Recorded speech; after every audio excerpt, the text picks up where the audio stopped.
اعوذ باللہ من الشیطان الرجیم بسم اللہ الرحمن الرحیم اللہم صلی علی سیدنا و مولانا محمد وبارک وسلم رب یسر ولا تعسر وتمم بالخیر وبک نستعین یا فتاح یا فتاح یا فتاح اللہم صلی علی سیدنا و مولانا محمد معدن الجود والکرم والہ وبارک وسلم۔ آج سے انشاءاللہ ہم نور الازا کو شروع کر رہے ہیں۔ سب سے پہلے نور الازا کے مصنف علیہ رحمہ کے حق میں دعا کرتے ہیں کہ رب تعالیٰ صاحب نور الازا کی اس کاوش کو اپنی بارگاہ میں قبول فرمائے اور امت کے لیے نفع بخش بنائے، اور رب تعالیٰ نور الازا کے مصنف کی قبر پر کروڑوں رحمتوں کا نزول فرمائے۔ یہ نور الازا فقہ حنفی کی مشہور کتاب ہے۔ یہ درس نظامی کے دوسرے سال عامہ دوم کے اندر پڑھائی جاتی ہے۔ آج ہم اس کا پہلا سبق پڑھیں گے۔ آئیے بلا تاخیر سبق کی جانب بڑھتے ہیں۔ کتاب الطہارتی، طہارت کی کتاب۔ کتاب الطہارتی، طہارت کی کتاب۔ کتاب کسے کہتے ہیں؟ کتاب کا لغوی معنی ہے جمع کرنا۔ لغت کے اندر کتاب کا معنی ہے جمع کرنا، اور اصطلاحی معنی ہے ایسے مسائل کے مجموعے کو کتاب کہا جاتا ہے جن کو مستقل اعتبار کیا گیا ہو۔ ایسے مسائل کے مجموعے کو کتاب کہا جاتا ہے جن کو مستقل اعتبار کیا گیا ہو، خواہ وہ مختلف اقسام و انواع پر مشتمل ہوں یا نہ ہوں۔ یعنی اس کی دو صورتیں ہیں۔ یا تو پہلی صورت یہ ہے کہ کتاب مختلف انواع پر مشتمل ہوگی، جس طرح کتاب و طہارت ہے کہ اس کے تحت وضو کے مسائل بھی آئیں گے، غسل کے، تیمم کے، حیض و نفاس، ان سب کے مسائل کو ذکر کیا گیا ہے، اور ان انواع کو باب اور فصل کے تحت ذکر کیا جائے گا۔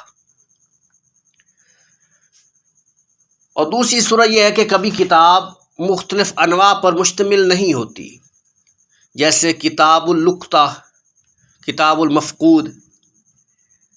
تو اب اس کی اصطلاحی تعریف کتاب کی یہ ہوئی کہ ایسے مسائل کے مجموعے کو کتاب کہا جاتا ہے جن کو مستقل اعتبار کیا گیا ہو، خواہ وہ مختلف اقسام و انواع پر مشتمل ہو یا نہ ہو۔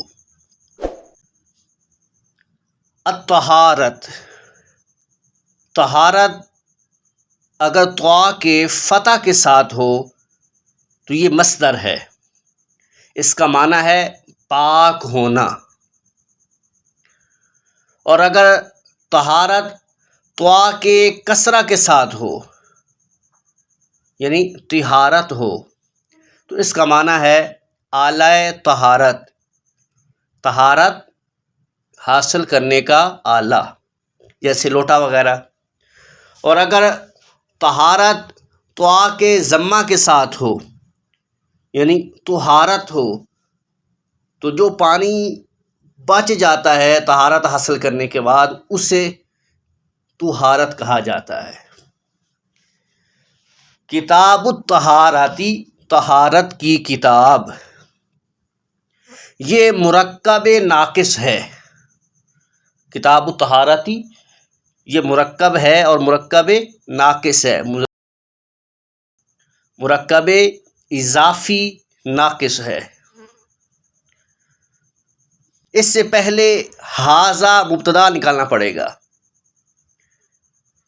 تو پھر بات مکمل ہوگی اور عبارت یوں بنے گی ھذا کتاب الطہارتی، یہ طہارت کی کتاب ہے. اب جو ہے یہ جملہ مکمل ہوا. اب یہاں ایک سوال پیدا ہوتا ہے کہ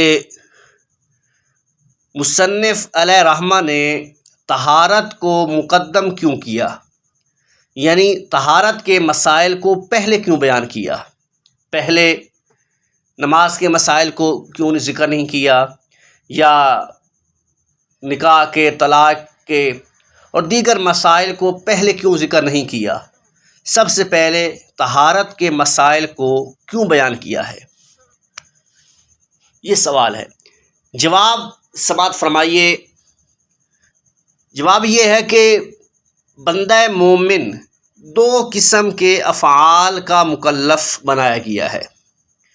ایک کا تعلق عبادات سے ہے اور دوسرے کا تعلق معاملات سے ہے. اور چونکہ عبادت مقدم ہے اس لیے عبادات کو پہلے ذکر کیا جا رہا ہے اور معاملات کو بعد میں ذکر کریں گے. اور چونکہ عبادات میں بھی نماز افضل عبادت ہے اس لیے نماز کے احکام کو پہلے ذکر کیا جا رہا ہے. اور چونکہ نماز کے صحیح ہونے کی چند شرائط ہیں اور ان میں سے اہم ترین شرط طہارت ہے، اس وجہ سے اسے نماز سے بھی قبل ذکر کیا جا رہا ہے. ھذا کتاب الطہارتی، یہ طہارت کی کتاب ہے. المیاہ التی یجوز التطہیر بہا سبعۃ میاہ. پہلے مشکل الفاظ کے معنی سن لیجئے، پھر اس کا ترجمہ کرتا ہوں. المیاہ، المیاہ یہ ماء کی جمع کثرت ہے جس کا معنی ہے پانی. یجوز یہ باب ناصرہ ینصر سے مضارع ہے، اس کا معنی ہے جائز ہے.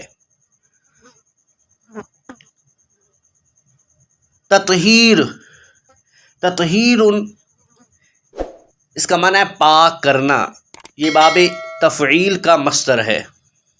سبعۃ کا معنی ہے سات. المیاہ التی یجوز التطہیر بہا سبعۃ میاہ، جن پانیوں سے پاکیزگی حاصل کرنا جائز ہے وہ 7 پانی ہیں.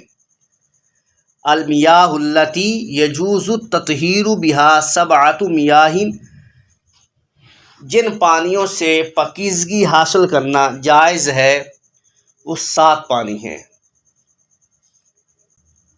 ماء السماء وماء البحر وماء النہر وماء البئر وماء ذاب من الثلج والبرد وماء العین. پہلی قسم ہے ماء السماء، آسمان کا پانی یعنی بارش کا پانی. وماء البحر اور سمندر کا پانی. وماء النہر اور نہر کا پانی. وماء البئر کنویں کا پانی، بئر کہتے ہیں کنویں کو. وماء البئر کنویں کا پانی. وماء ذاب من الثلج والبرد، ذابن کا معنی ہوتا ہے پگھلنا، ثلجن کہتے ہیں برف کو. تو وماء ذاب من الثلج اور برف سے پگھلا ہوا پانی. والبرد اور اولے سے پگھلا ہوا پانی، برد کہتے ہیں اولے کو. زمین پر جو جمی ہوئی برف ہوتی ہے اور اسی طرح جو آسمان سے ایک کنکری کی مانند جم کر برف گرتی ہے اس کو اولے کہتے ہیں. تو وماء ذاب من الثلج والبرد، برف سے پگھلا ہوا پانی اور اولے سے پگھلا ہوا پانی. وماء العین اور چشمے کا پانی۔ اب دوبارہ با محاورہ ترجمہ سنیے۔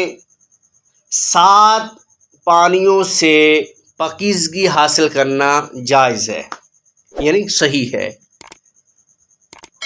بارش کا پانی، سمندر کا پانی، نہر کا پانی، کنویں کا پانی، برف سے پگھلا ہوا پانی، اولے سے پگھلا ہوا پانی اور چشمے کا پانی۔